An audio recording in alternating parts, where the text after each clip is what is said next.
നമസ്കാരം. സ്പോട്ട് ലൈവിലേക്ക് സ്വാഗതം. നമ്മളൊക്കെ അപരിചിതമായ സ്ഥലത്തേക്ക് പോകുമ്പോൾ പലപ്പോഴും ഗൂഗിൾ മാപ്പ് നോക്കിയാണ് യാത്ര ചെയ്യുന്നത്. ഈ ഗൂഗിൾ മാപ്പ് ചിലപ്പോൾ നമ്മളെ വഴിതെറ്റിക്കാറുമുണ്ട്. മറ്റു ചിലപ്പോൾ ഇത് അപകടക്കെണിയും ഒരുക്കും. കഴിഞ്ഞ വർഷം ഒക്ടോബറിൽ എറണാകുളം പറവൂരിൽ 2 യുവ ഡോക്ടർമാരുടെ ജീവനെടുത്തത് ഗൂഗിൾ മാപ്പ് തെറ്റായ സന്ദേശം നൽകിയത് മൂലമാണ്.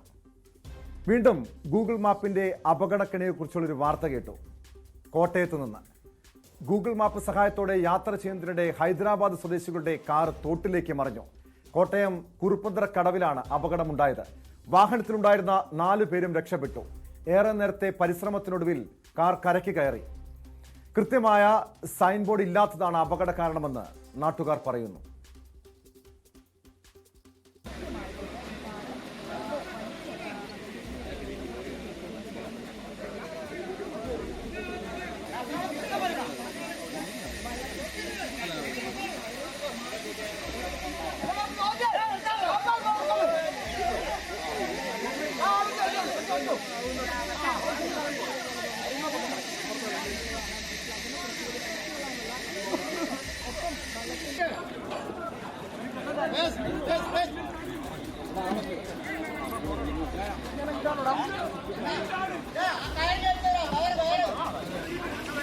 ശ്രീജിത്ത് ചേരുന്ന കോട്ടയത്തു നിന്നും ഈ വാർത്തയുടെ വിശദാംശങ്ങളുമായി. ശ്രീജിത്ത്, ഞാൻ നേരത്തെ സൂചിപ്പിച്ചതുപോലെ പലപ്പോഴും ഈ സമീപകാലത്ത് നമ്മളൊക്കെ പലപ്പോഴും യാത്ര ചെയ്യുന്നത് ഈ ഗൂഗിൾ മാപ്പിൻ്റെ സഹായത്തോടെയാണ്. ഇത് വലിയ അപകടം ഒരുക്കാറുണ്ട്, ചിലപ്പോൾ നമ്മളെ വഴിതെറ്റിക്കാറുണ്ട്. കഴിഞ്ഞ വർഷം എറണാകുളം ഗോതുരുത്തിലെ 2 യുവ ഡോക്ടർമാരുടെ ജീവനെടുത്തത് ഈ ഗൂഗിൾ മാപ്പായിരുന്നു. ഗൂഗിൾ മാപ്പ് തെറ്റായ സന്ദേശം നൽകിയത് മൂലമായിരുന്നു. വീണ്ടും ഇതുപോലുള്ള സമാനമായ രീതിയിലുള്ള ഒരു അപകടം കോട്ടയത്തുണ്ടാകുന്നു. കോട്ടയം കുറുപ്പന്തറയിലെ ഭാഗ്യം കൊണ്ടാണ് യാത്രക്കാർ രക്ഷപ്പെട്ടത്. എപ്പോഴാണ് ഈ സംഭവം ഉണ്ടായത്? എങ്ങനെയാണ് ഇവർ ഈ തോട്ടിലേക്ക് വീണത്? നാട്ടുകാർ അടക്കം ഇതുമായി ബന്ധപ്പെട്ട് നൽകുന്ന വിവരങ്ങൾ എന്താണ്?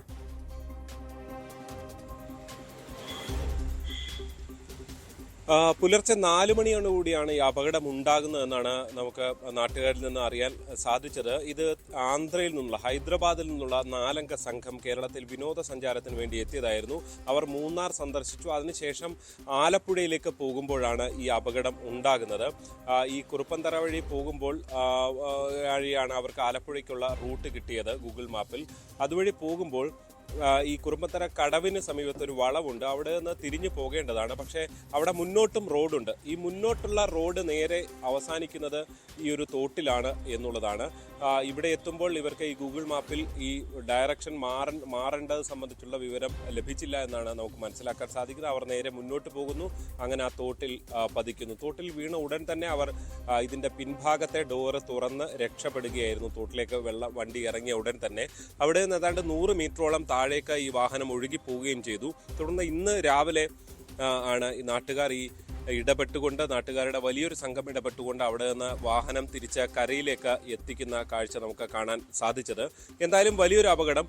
ടോം നേരത്തെ പറഞ്ഞ പോലെ എറണാകുളത്ത് മാത്രമല്ല, അതിന് തൊട്ട് മുൻപ്, എറണാകുളത്ത് ഉണ്ടാകുന്നതിന് മുൻപ് വലിയൊരു അപകടം ഉണ്ടായത് കോട്ടയത്താണ്. പക്ഷേ ഇത്തരം അപകടങ്ങളിൽ ജീവൻ നഷ്ടപ്പെടുമ്പോൾ മാത്രമാണ് വലിയ രീതിയിൽ ചർച്ചകൾ ഉണ്ടാകുന്നത്. ഈ ഗൂഗിൾ മാപ്പ് വഴിതെറ്റിച്ച സംഭവം ഈ കോട്ടയം പാറേച്ചാൽ ബൈപ്പാസിലാണ് കഴിഞ്ഞ പ്രളയ സമയത്ത് ഉണ്ടായത്. അന്നുണ്ടാകുമ്പോൾ അത് ഈ എറണാകുളത്ത് നിന്ന് തിരുവല്ലയിലേക്ക് പോകുന്ന ഒരു ഡോക്ടർ ഉൾപ്പെട്ട കുടുംബം ഉള്ള സംഘമായിരുന്നു. ഒരു കുഞ്ഞു കുട്ടിയും ഏതാണ്ട് 1.5 വയസ്സോളം പ്രായമുള്ള കുഞ്ഞും അതിലുണ്ടായിരുന്നു. ഇവർ ഈ പ്രധാന വഴിയിൽ നിന്ന് വളഞ്ഞ് പോകേണ്ടതിന് പകരം നേരെ ഒരു റോഡ് കാണിക്കുന്നുണ്ടായിരുന്നു. അത് പാറേച്ചാൽ ബോട്ട് ജെട്ടിയിലേക്കുള്ള റോഡാണ്. അവിടേക്കാണ് ഇവരുടെ വാഹനം കടന്നു പോകുന്നത്. അവിടെയും റോഡിൽ വെള്ളമുണ്ടായിരുന്നു. പ്രത്യേകിച്ച് പ്രളയകാലത്ത് സംഭവിച്ച ഒരു ദുരിതം എന്ന നിലയിൽ കൂടി അത് പ്രത്യേകം അന്ന് ശ്രദ്ധ നേടിയതാണ്. പിന്നീട് ഈ വാഹനം കരക്കെടുക്കുകയൊക്കെ ചെയ്തത് നമ്മൾ തന്നെ റിപ്പോർട്ട് ചെയ്തതാണ്. എന്തായാലും അവിടെ അങ്ങനെ ഒരു സംഭവം ഉണ്ടാകുന്നു. ഈ കുറുപ്പന്തറയിലുണ്ടായ അപകടത്തിൽ ഒരു കാര്യം കൂടിയുള്ളത്, ഇത് ആദ്യമായിട്ടല്ല അവിടെ അപകടം ഉണ്ടാകുന്നത്. ഈ ഗൂഗിൾ മാപ്പ് ഇടാതെ വരുന്നവരും രാത്രി പലതവണ ആ തോട്ടിൽ വീണ് അപകടം ഉണ്ടാകുന്ന സ്ഥിതിവിശേഷം ഉണ്ടായിരുന്നു. അതായത് നമ്മളുടെ ഒരു സംവിധാനത്തിന്റെ ഒരു പരാജയം കൂടി. അതായത് ഈ റോഡിൽ കൃത്യമായ സിഗ്നൽ അല്ലെങ്കിൽ കൃത്യമായ സൈൻ ബോർഡുകൾ ഇല്ലാത്തത്, അല്ലെങ്കിൽ ഇത്തരം റോഡുകൾ, അപകടം നടക്കുന്ന റോഡുകൾ അടച്ചു കിട്ടുന്ന അടക്കമുള്ള സംവിധാനങ്ങൾ ഇല്ലാത്തത് വലിയ വില്ലനാകുന്നു. ഇപ്പോൾ ടോം നേരത്തെ പറഞ്ഞ വാർത്തയിലും അവിടെ ഒരു വേലി ഇല്ലാത്തതാണ് തോട്ടിലേക്ക് പതിച്ച ഡോക്ടർമാരുടെ അപകടം. ഈ കോട്ടയത്തെ ഈ പടിഞ്ഞാറൻ മേഖലകളിലേക്ക് അടക്കം വന്നു കഴിഞ്ഞാൽ ഈ തോടുകൾക്ക് സുരക്ഷാ ഭിത്തി ഇല്ലാത്തൊരവസ്ഥയുണ്ട്. നിരവധി അപകടങ്ങൾ, ഈ തോട്ടിൽ വീണുള്ള അപകട മരണങ്ങളൊക്കെ നിത്യേന ഈ കോട്ടയം ജില്ല, കോട്ടയം, ആലപ്പുഴ ഉൾപ്പെടെയുള്ള പ്രദേശങ്ങളിൽ നമ്മൾ കേൾക്കാറുള്ളതാണ്. അവിടെ അങ്ങനെ ഒരു സുരക്ഷാ ഭിത്തിയൊന്നും ഇല്ലാത്ത മേഖലയാണോ? ഈ തോടിന്റെ തോടിനോട് ചേർന്നൊന്നും അങ്ങനെ സുരക്ഷാ ഭിത്തിയൊന്നും ഇല്ല എന്നാണോ പറയുന്നത്?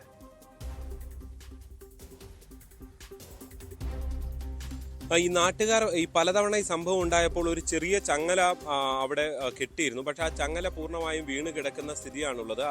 അതായത് അധികൃതരുടെ ഭാഗത്ത് നിന്ന് കൃത്യമായി അവിടെ ആലപ്പുഴ എന്നുള്ള ബോർഡ്, ഈ വളവ് തിരിഞ്ഞാണ് പോകേണ്ടത് എന്നുള്ള ബോർഡ് വെച്ചിട്ടില്ല. ഒരു ചെറിയ ബോർഡ് വെച്ചിട്ടുണ്ട്. പക്ഷെ അത് വഴി വരുന്നവർക്ക് അത് കണ്ടെത്തി അതുവഴി തിരിഞ്ഞു പോകാൻ കഴിയുന്ന നിലയിൽ അവരുടെ ശ്രദ്ധയിലേക്ക് ആകർഷിക്കുന്ന തരത്തിലല്ല ആ ബോർഡുള്ളത്. ഈ റോഡ് സ്വാഭാവികമായും ഈ ഇത്തരത്തിലൊരു സുരക്ഷാ വേലി അവിടെ ഉണ്ടാകേണ്ടതാണ്. അതില്ല എന്ന് തന്നെയാണ് നമുക്ക് കൃത്യമായി പറയാൻ സാധിക്കുന്നത്.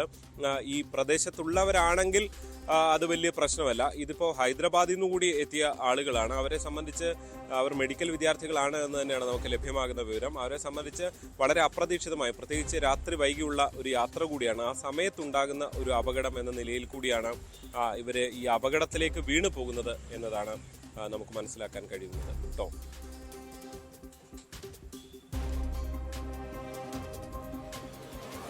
ശ്രീജിത്ത്, ഇത് എങ്ങനെ നാട്ടുകാരുടെ ശ്രദ്ധയിൽ, ഈ അപകടം നാട്ടുകാരുടെ ശ്രദ്ധയിൽപ്പെടുകയായിരുന്നോ, അതോ ഇവർ തനിച്ച്, ഈ യാത്രക്കാർ തനിച്ച് ഈ രക്ഷപ്പെട്ട് കരയിലേക്ക് എത്തുകയായിരുന്നോ? അതിനുശേഷമാണോ നാട്ടുകാർ ഈ വിവരം അറിയുന്നത്?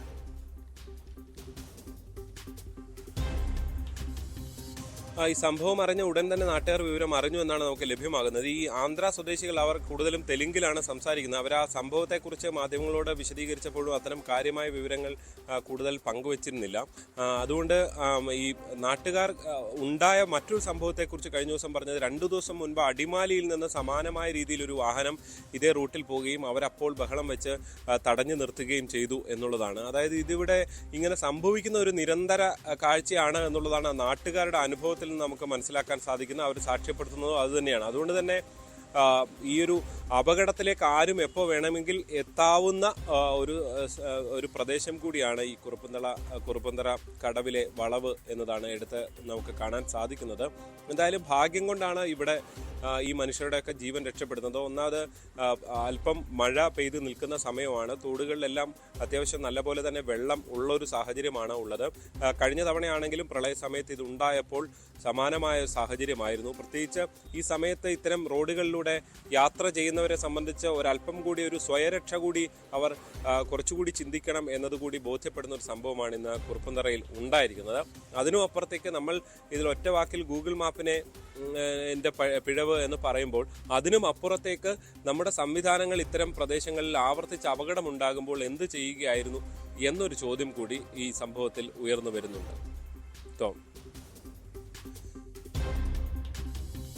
അല്ല, ഇത്തരം സംഭവങ്ങൾ ശ്രീജിത്ത് നമുക്കറിയാം, പലരും പ്രത്യേകിച്ച് ചെറുപ്പക്കാര് ഈ ഗൂഗിൾ മാപ്പിനെ ആശ്രയിച്ച് യാത്ര ചെയ്യാറുണ്ട് അപരിചിതമായ സ്ഥലത്തേക്ക് പോകുമ്പോഴൊക്കെ. പക്ഷേ രാത്രി സമയങ്ങളിൽ ഇത് പൂർണ്ണമായും ഈ ഗൂഗിൾ മാപ്പിനെ ആശ്രയിച്ച്, അല്ലെങ്കിൽ ഗൂഗിൾ മാപ്പിൻ്റെ റൂട്ടിലൂടെ പോകുന്നത് അപകടക്കെണി ഒരുക്കുമെന്ന് തന്നെയല്ലേ നമ്മൾ ഈ തുടർച്ചയായി ഉണ്ടാകുന്ന അപകടങ്ങളിൽ നിന്നും മനസ്സിലാക്കേണ്ടത്. ഒരു വശത്ത് നമ്മുടെ അധികൃതരുടെ, പൊതുമരാമത്ത് വകുപ്പിൻ്റെയും അതല്ലെങ്കിൽ പ്രാദേശിക ഭരണകൂടത്തിൻ്റെയൊക്കെ അനാസ്ഥയുണ്ട്.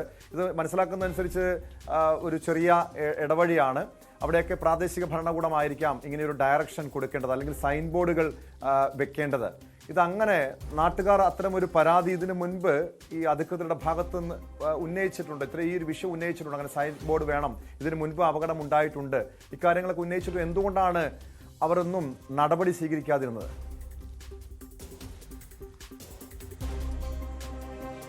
ഇക്കാര്യത്തിലൊരു കൃത്യമായ പ്രതികരണവുമായി ഇന്ന് രംഗത്ത് വന്നത് മോൻസ് ജോസഫ് MLA ആണ്. മോൻസ് ജോസഫ് ചൂണ്ടിക്കാട്ടുന്നത് ഇത് നേരത്തെയും ഇത്തരം സംഭവങ്ങൾ അവിടെ ഉണ്ടായപ്പോൾ തന്നെ PWD അധികൃതരുടെ ശ്രദ്ധയിൽ ഇക്കാര്യം പെടുത്തിയിരുന്നതാണ്. ഒരു ബോർഡ് വെച്ചു എങ്കിൽ പോലും അത് ആളുകൾക്ക് മനസ്സിലാകാവുന്ന രീതിയിലല്ല ആ ബോർഡ് ഉള്ളത്. പിന്നീട് ഈ പ്രദേശത്തെ ഈ റോഡിന്റെ അടക്കം പ്രശ്നം പരിഹരിക്കുന്നതിന് പ്രാദേശികമായ പല രാഷ്ട്രീയ തർക്കങ്ങളും ഉണ്ട് എന്നുകൂടി മോൻസ് ജോസഫ് ഇന്ന് നമ്മളോടടക്കം രാവിലെ ഫോണിൽ സംസാരിച്ചപ്പോൾ, നമ്മുടെ ചാനലിനോട് സംസാരിച്ചപ്പോൾ അദ്ദേഹം വ്യക്തമാക്കിയത് ഇനി ഇതിങ്ങനെ പോകാൻ അനുവദിക്കില്ല.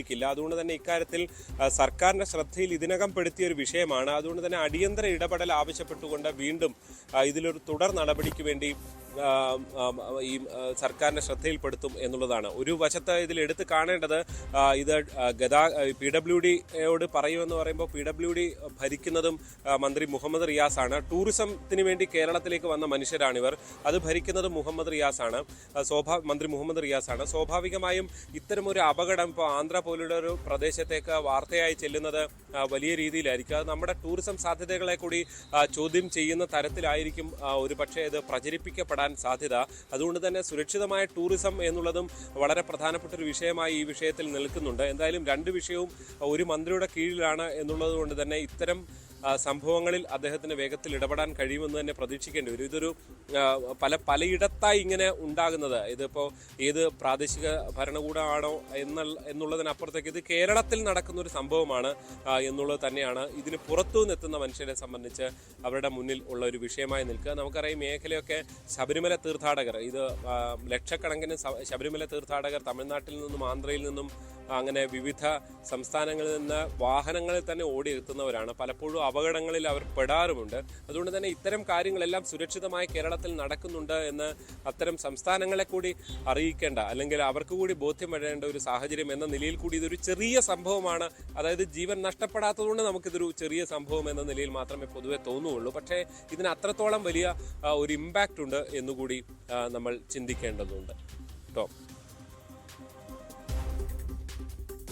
തീർച്ചയായും ശ്രീജിത്ത് വളരെ ഗൗരവമുള്ളൊരു വിഷയമാണ് ശ്രദ്ധയിൽപ്പെടുത്തിയത്. നമ്മുടെ ടൂറിസം സാധ്യതകൾക്ക് പോലും മങ്ങലേൽപ്പിക്കുന്നതാണ് ഇത്തരം അനാസ്ഥകൾ. ഭരണകൂടത്തിൻ്റെ, പൊതുമരാമത്ത് വകുപ്പിൻ്റെയൊക്കെ അനാസ്ഥ, ടൂറിസം വകുപ്പിൻ്റെ അനാസ്ഥ. കാരണം ഈ കോട്ടയം ജില്ലയിൽ നിന്ന് ഈ കുറുപ്പന്തറ വഴി ആലപ്പുഴയിലേക്ക് പോകാം, കുട്ടനാട്, അതല്ലെങ്കിൽ കുമരകം ഉൾപ്പെടെയുള്ള ടൂറിസം സ്ഥലങ്ങളിലേക്ക്, വിനോദസഞ്ചാര കേന്ദ്രങ്ങളിലേക്കൊക്കെ പോകാനുള്ള എളുപ്പ വഴിയാണ്. മാത്രമല്ല ശ്രീജിത്ത് സൂചിപ്പിച്ചതുപോലെ നിരവധി ശബരിമല തീർത്ഥാടകർ യാത്ര ചെയ്യുന്ന സ്ഥലമാണ്. അതുകൊണ്ട് ഒരു വശത്ത് സൈൻ ബോർഡുകളില്ല, മറുവശത്ത് ഈ ഗൂഗിൾ മാപ്പ് വഴിതെറ്റിക്കുന്നു. ഇതൊക്കെ അതുകൊണ്ട് തന്നെ ഈ വിനോദസഞ്ചാര കേന്ദ്രങ്ങളിലേക്ക് പോകുന്നവർ രാത്രി സമയങ്ങളിലാണെങ്കിലും പകലാണെങ്കിലും ജാഗ്രത പുലർത്തുക. പൂർണ്ണമായും ഈ ഗൂഗിൾ മാപ്പിനെ ആശ്രയിക്കാതിരിക്കുക. വഴി കൃത്യമായും മനസ്സിലാക്കുന്ന രീതിയിൽ, അല്ലെങ്കിൽ വഴി അറിയാവുന്നൊരു ഡ്രൈവർമാർ നമ്മുടെ ഒപ്പം ഉണ്ട് എന്ന കാര്യം ഉറപ്പുവരുത്തുകയാണ് ഈ വിഷയത്തിൽ ചെയ്യേണ്ടത്. സ്വയം ജാഗ്രത പുലർത്തുകയാണ് വേണ്ടത്.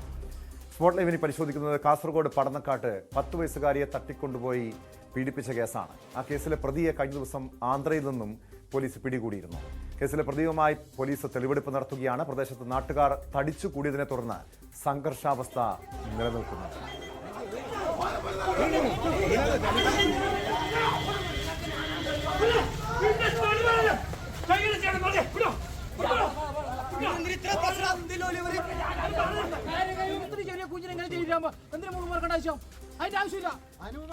അതിന്റെ ആവശ്യമില്ല, ഓരോ മുഖം കാട്ടിക്കട്ടെ.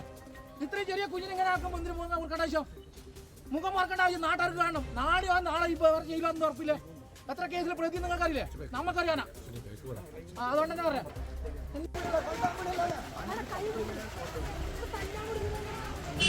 ഈ സംഭവം നടന്നതിന് ശേഷം നമ്മളൊരു പ്രത്യേക ടീമിനെ കോൺസ്റ്റിറ്റ്യൂട്ട് ചെയ്തായിരുന്നു. അതിൽ ടീം മെമ്പേഴ്സിന് വിവിധ റോൾസ് കൊടുത്തു. അത് പല രീതിയിലുള്ള അന്വേഷണം നടത്തിക്കൊണ്ടിരിക്കുകയായിരുന്നു. ഞങ്ങൾക്ക് നേരിട്ട് ഒരു ചാലഞ്ച് എന്ന് പറഞ്ഞാൽ ഈ പ്രതി മൊബൈൽ ഫോൺ ഉപയോഗിക്കുന്ന ആളല്ല. പക്ഷേ ഈ പ്രതി പോകാൻ സാധ്യതയുള്ള സ്ഥലങ്ങളെക്കുറിച്ച് നമ്മളൊരു പഠനം നടത്തി. അവിടെയൊക്കെ നമ്മൾ പോലീസിനെ അന്വേഷിപ്പിച്ചു. ഇടയ്ക്ക് വെച്ച് 1-2 നമ്മൾ സംശയിക്കുന്ന ആളുകൾക്ക് 2-3 കോൾസ് കിട്ടി. അത് പക്ഷേ പ്രതിയുടെ ആണോന്നുള്ള അറിയത്തില്ലായിരുന്നു. എന്നാൽ പോലും അതിൻ്റെ ലൊക്കേഷൻ എടുത്ത് ആ സ്ഥലത്തേക്കൊക്കെ നമ്മൾ പോലീസ് പാർട്ടിയെ വിട്ടു. അങ്ങനെ 2-3 ദിവസങ്ങളായിട്ട് മോണിറ്റർ ചെയ്തതിൻ്റെ ഫലമായിട്ടാണ് പ്രതിയിലേക്ക് എത്താൻ കഴിഞ്ഞത്. അത് ആന്ധ്രാപ്രദേശിലുള്ള അഡോണി എന്ന സ്ഥലത്ത് നിന്നാണ് പ്രതിയെ നമുക്ക് കിട്ടുന്നത്.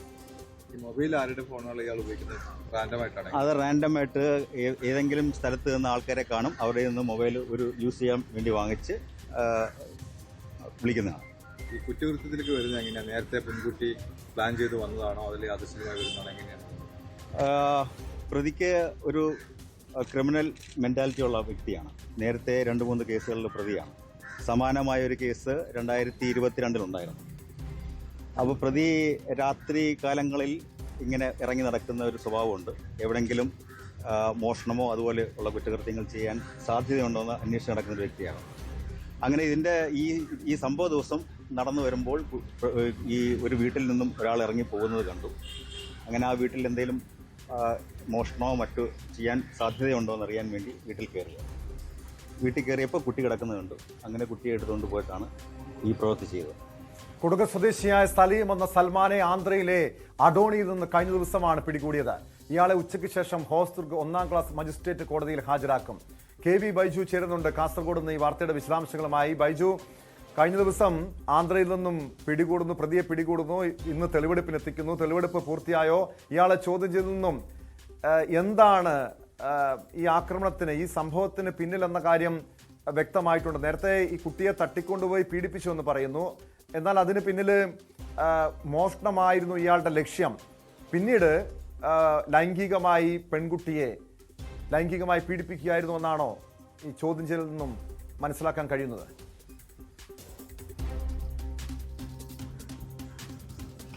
ടോമെ, തീർച്ചയായും നമ്മൾ തുടക്കത്തിൽ കാണിച്ചതാണ് ഈ തെളിവെടുപ്പിനെത്തിയപ്പോഴുള്ള ദൃശ്യങ്ങൾ. വലിയ പ്രതിഷേധമായിരുന്നു ഇവിടെ ഉണ്ടായിരുന്നത് ജനങ്ങളുടെ ഭാഗത്തു നിന്നും.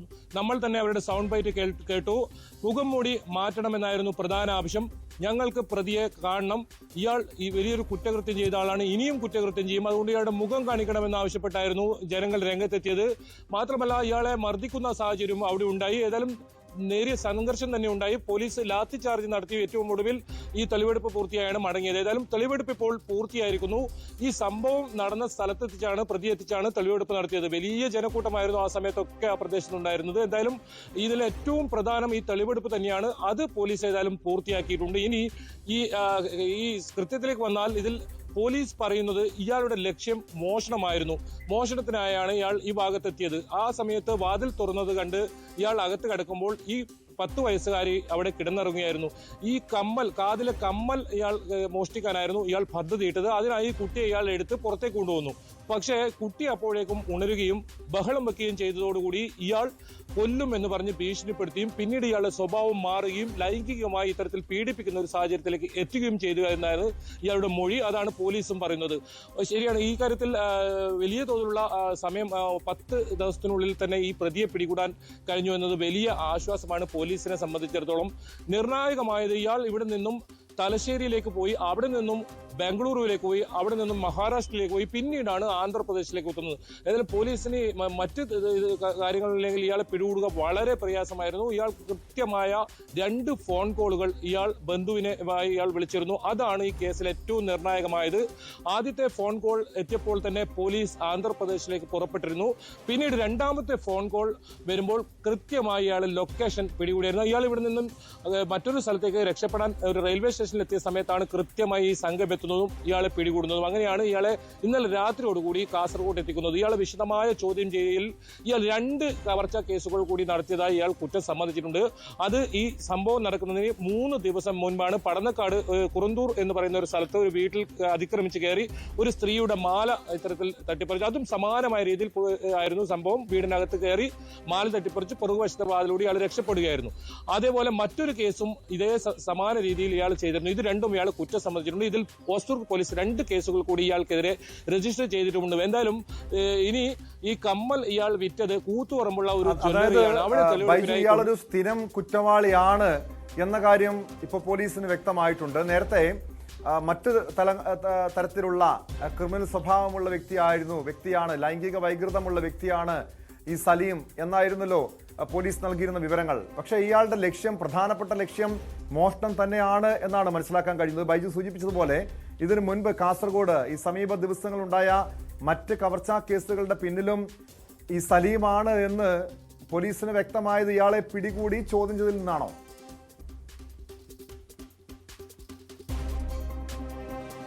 തീർച്ചയായും അതാണ് ജില്ലാ പോലീസ് മേധാവിയും വ്യക്തമാക്കിയത്. ഇയാളെ പിടികൂടി ചോദ്യം ചെയ്യലിനിടെയാണ് ഇയാൾ ഇത് സമ്മതിച്ചത്. ഈ സംഭവം നടക്കുന്നതിന് തൊട്ട് മുൻപത്തെ ദിവസം ഇത്തരത്തിൽ കവർച്ച ഉണ്ടായിരുന്നു എന്ന കാര്യത്തിൽ ആ കേസ് ഇതിൽ രജിസ്റ്റർ ചെയ്തിട്ടുമുണ്ട്. എന്തായാലും ഇതിൽ ഏറ്റവും പ്രധാനം ഇയാൾ ഒരു സ്ഥിരം കുറ്റവാളിയാണ്. ഇത്തരത്തിൽ വീട്ടിൽ നിന്നും മീൻ പിടിക്കാൻ പോകുന്നെന്ന് പറഞ്ഞാണ് രാത്രി കാലങ്ങളിൽ ഇയാൾ പുറത്തു പോകാറുള്ളത്. പക്ഷേ ആ സമയങ്ങളിലെല്ലാം ഓരോ വീടുകൾ നിരീക്ഷിച്ച് അവിടെ കവർച്ച നടത്താൻ ഇയാൾ പദ്ധതി ഇടുകയായിരുന്നു. അതിനിടയിൽ തന്നെ ഇത്തരത്തിൽ പെൺകുട്ടിയോട് ഇത്തരത്തിൽ ലൈംഗികമായിട്ട് ഇതാക്കുന്നു. നേരത്തെ ഇയാൾക്ക് സമാനമായ ഒരു കേസ് മേൽപ്പറമ്പ് പോലീസ് സ്റ്റേഷനിൽ ഉണ്ടായിരുന്നു.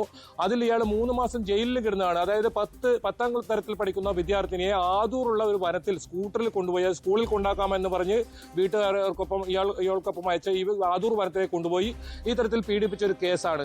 ഇയാൾ സ്ഥിരം കുറ്റവാളിയാണ്. ഇയാൾക്ക് ഈ കുറ്റവാസന ഉണ്ടെന്നതിനെയാണ് പോലീസ് പറയുന്നത്. പക്ഷേ പല സമയങ്ങളിൽ ഇയാൾ ഈ സ്വഭാവക്കാരനാണെന്ന് ഇവിടുത്തെ ആൾക്കാർക്ക് മനസ്സിലാക്കാതെ പോയി. കാരണം ഇയാൾ കുടക് സ്വദേശിയാണ്. ഇയാൾ ഇവിടെ ഈ നമ്മുടെ പടന്നക്കാട് എന്ന് പറയുന്ന സ്ഥലത്ത്, കാഞ്ഞങ്ങാടിന്റെ അടുത്ത് പടന്നക്കാട് എന്ന സ്ഥലത്ത് വിവാഹം കഴിഞ്ഞതിന് ശേഷം എത്തിയാണ്. അതുകൊണ്ട് കൂടുതൽ ആൾക്കാർക്ക് ഇയാളെ ബാക്ക്ഗ്രൗണ്ട് അറിയുന്നുണ്ടായിരുന്നില്ല. എവിടെയും പിടിക്കപ്പെടുകയും ചെയ്തിരുന്നില്ല. ആദ്യത്തെ തന്നെ CCTV ദൃശ്യങ്ങൾ പുറത്തുവിട്ടപ്പോൾ തന്നെ ഇയാളുടെ മുഖമൊന്നും വ്യക്തമായിരുന്നില്ല. പക്ഷേ വീട്ടുകാർ ഈ കാര്യത്തിൽ വലിയ തോതിൽ സഹകരിച്ചു. ഇയാളുടെ പോലീസ് പറയുന്ന മറ്റൊരു കാര്യം, ഇയാളുടെ ഉമ്മ തന്നെ ഇയാളെ പിടികൂടാൻ ഒരു ആടിനെ നേർച്ചയിടുന്നു. അത്തരത്തിൽ ഇയാൾ പിടികൂടണം എന്ന് ആഗ്രഹിച്ച് അത്രയും സഹകരിച്ചു ഇവരുടെ കുടുംബങ്ങൾ.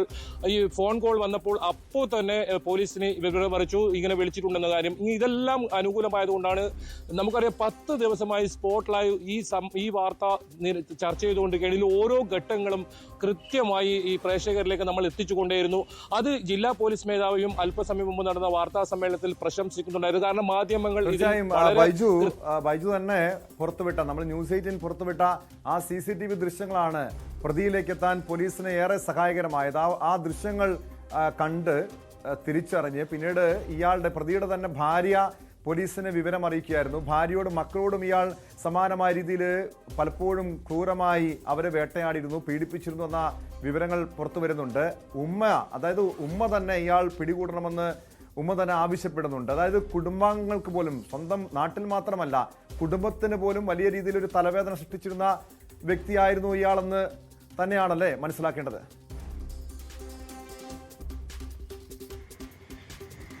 തീർച്ചയായും ടോമി, അതാണ് നേരത്തെ തന്നെ ഞാൻ സൂചിപ്പിച്ചത്. കാരണം ഇയാളുടെ കുടകിലായിരുന്നു ഇയാൾ താമസം. കുടകിലാണ് ഇയാളുടെ സ്വന്തം മാതാവുള്ളത്. അവിടെ 2 കേസുകൾ, അതായത് മാല തട്ടിപ്പറിച്ചതുമായി ബന്ധപ്പെട്ട് 2 കേസുകൾ മടിക്കേരിയും സുള്ളിയിലുമുണ്ട്. അവിടെ നിന്നും അയാൾ ഇത്തരത്തിൽ കേരളത്തിലേക്ക് എത്തി, ഈ പടന്നക്കാടെത്തി ഇത്തരത്തിൽ കുറ്റകൃത്യം ചെയ്യുകയായിരുന്നു. ഈ ഉമ്മ ഇപ്പോൾ കുടകിലാണുള്ളത്. ഈ പോലീസ് അന്വേഷണ സംഘം അവിടെ എത്തിയപ്പോൾ ആ ഉമ്മ തന്നെയാണ് ഈ പോലീസുകാരോട് ഇത്തരത്തിൽ പറഞ്ഞത്. അതായത് ഇയാളെ പിടികൂടിയാൽ ഒരു നേർച്ച, സാധാരണ നമ്മുടെ നാട്ടിൽ പറയും നേർച്ച, ആടിനെ നേർച്ചയിടുമെന്നൊക്കെ, അത്തരത്തിൽ ഒരു നേർച്ചയിട്ട് ഇവനെ പിടികൂടണം. അത്രയും ഒരു ക്രിമിനൽ സ്വഭാവമാണ് ഇയാൾക്കുള്ളതെന്ന് സ്വന്തം ഉമ്മ പോലും തിരിച്ചറിയുന്നു. അത് മാത്രമല്ല, ഇയാൾ ഭാര്യയും അതുപോലെ തന്നെ 4 കുട്ടികളാണ് ഇയാൾക്കുള്ളത്, 4 മക്കളാണുള്ളത്. ഈ 4 മക്കളെയും ഉപദ്രവിക്കാറുണ്ടെന്നാണ് പോലീസ് പറയുന്നത്. അതുകൊണ്ട് തന്നെയാണ് ഈ ഭാര്യ ഇയാളുടെ കൃത്യമായ ഈ CCTV ദൃശ്യം കണ്ട് തിരിച്ചറിഞ്ഞ് പോലീസിൽ അങ്ങോട്ട് വിളിച്ച് ഇത് സംശയമുണ്ട്, എൻ്റെ ഭർത്താവാണെന്ന് ഈ ഭാര്യ പറയുന്ന ഒരു സാഹചര്യം ഉണ്ടായത്.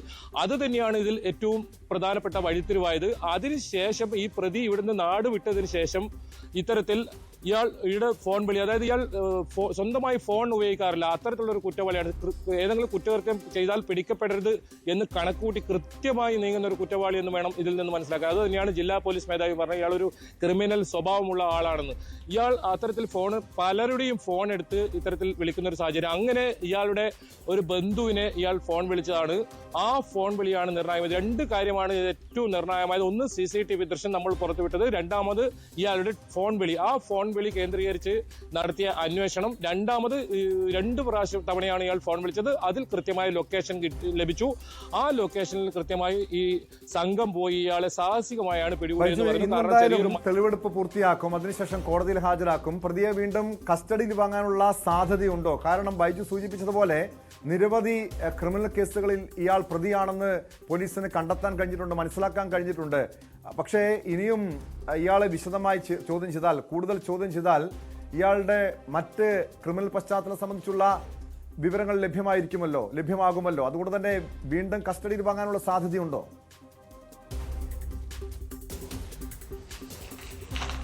തീർച്ചയായും ഇയാളെ കസ്റ്റഡിയിൽ വാങ്ങുമെന്ന് തന്നെയാണ് അന്വേഷണ ഉദ്യോഗസ്ഥർ വ്യക്തമാക്കിയിരിക്കുന്നത്. ഇയാളെ കസ്റ്റഡിയിൽ ആവശ്യപ്പെട്ട് കോടതിയിൽ അപേക്ഷ നൽകും. വൈകിട്ടോടുകൂടി മാത്രമേ ഹോസ്ദുർഗ് 1ാം ക്ലാസ് മജിസ്ട്രേറ്റ് കോടതിയിൽ ഇയാളെ ഹാജരാക്കും.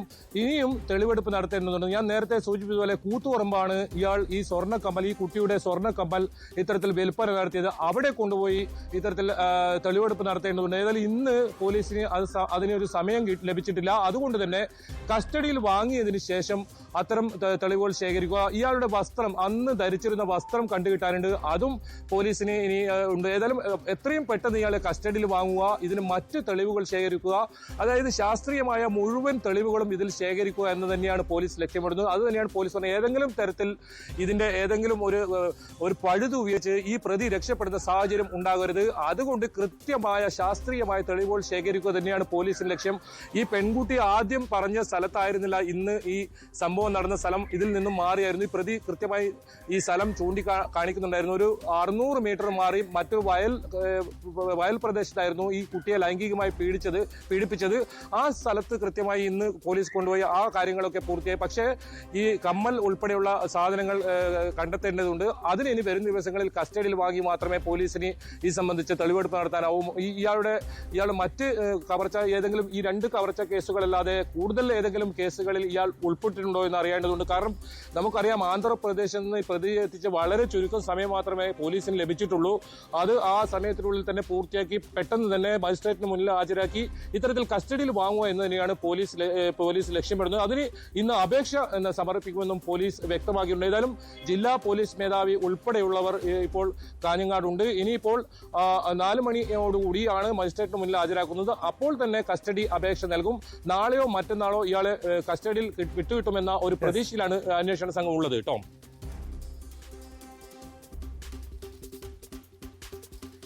വ്യക്തമാണ്. KV ബൈജു ആണ് വിവരങ്ങൾ നൽകിയത്. ബൈജു സൂചിപ്പിച്ചതുപോലെ ഇയാളുടെ കൂടുതൽ ക്രിമിനൽ പശ്ചാത്തലം സംബന്ധിച്ചുള്ള വിവരങ്ങൾ തേടുകയാണ് പോലീസ്. കോടതിയിൽ ഹാജരാക്കുന്നതിന് ശേഷം വീണ്ടും കസ്റ്റഡി അപേക്ഷ നൽകാനാണ് പോലീസിന്റെ നീക്കം. ക്രൈം ക്യാപിറ്റലായി മാറുകയാണ് തിരുവനന്തപുരം ജില്ല. വീണ്ടും തിരുവനന്തപുരം മെഡിക്കൽ കോളേജ് ആശുപത്രിയിൽ നിന്നും ഒരു യുവാവിനെ ക്രൂരമായി മർദ്ദിക്കുന്നൊരു ദൃശ്യം പുറത്തു വന്നിട്ടുണ്ട്. ആ വാർത്തയിലേക്ക് എത്താം ഇടവേളയ്ക്ക് ശേഷം.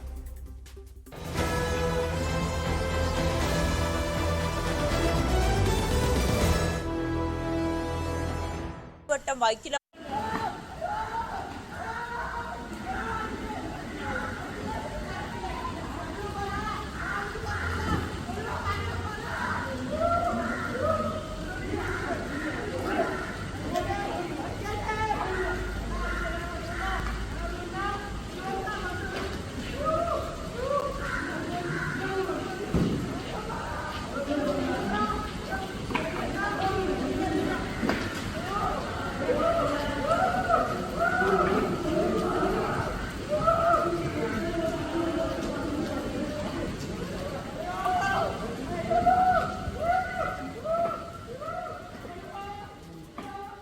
അക്രമവും ഗുണ്ടായിസവും തലസ്ഥാനത്ത് ഇപ്പോൾ പതിവ് കാഴ്ചയാണ്. ഏറ്റവും ഒടുവിൽ തിരുവനന്തപുരം മെഡിക്കൽ കോളേജ് ആശുപത്രിയിൽ വെച്ച് യുവാവിനെ ക്രൂരമായി മർദ്ദിച്ചൊരു ദൃശ്യമാണ് ഇപ്പോൾ കണ്ടത്. വെളുപ്പിൽശാല സ്വദേശി അനന്തുവിനാണ് മർദ്ദനമേറ്റത്. പട്ടാപ്പകൽ യുവാവിനെ ക്രൂരമായി മർദ്ദിക്കുന്ന ദൃശ്യങ്ങൾ കണ്ടാൽ തന്നെ ഭയം തോന്നും. സംഭവത്തിൽ മെഡിക്കൽ കോളേജ് പോലീസ് കേസെടുത്ത് അന്വേഷണം ആരംഭിച്ചിട്ടുണ്ട്. BV വിനോദ് ചേരുന്നു തിരുവനന്തപുരത്ത് നിന്ന് വാർത്തയുടെ വിശദാംശങ്ങളുമായി. വിനോദ്, ഇന്നലെ മാത്രം തിരുവനന്തപുരം ജില്ലയിൽ 3 കേസുകളാണ്, അക്രമ സംഭവങ്ങളാണ് റിപ്പോർട്ട് ചെയ്തത്. ഇതിപ്പോൾ ഒരു പതിവ് കാഴ്ചയായി മാറിയിരിക്കുന്നു, പതിവ് സംഭവമായി മാറിയിരിക്കുന്നു ഈ ഗുണ്ടായിസവും അക്രമങ്ങളൊക്കെ. ഈ വിളപ്പിൽശാല സ്വദേശി അനന്തുവിനെ ഈ മെഡിക്കൽ കോളേജിൽ വെച്ച് ആക്രമിക്കാനുള്ള കാരണം എന്താണ്? ആരാണ് അക്രമത്തിന് പിന്നിലെന്ന് കണ്ടെത്താൻ കഴിഞ്ഞിട്ടുണ്ടോ? ഈ അനന്തുവിനെ അവരെ തിരിച്ചറിയാൻ കഴിഞ്ഞിട്ടുണ്ടോ?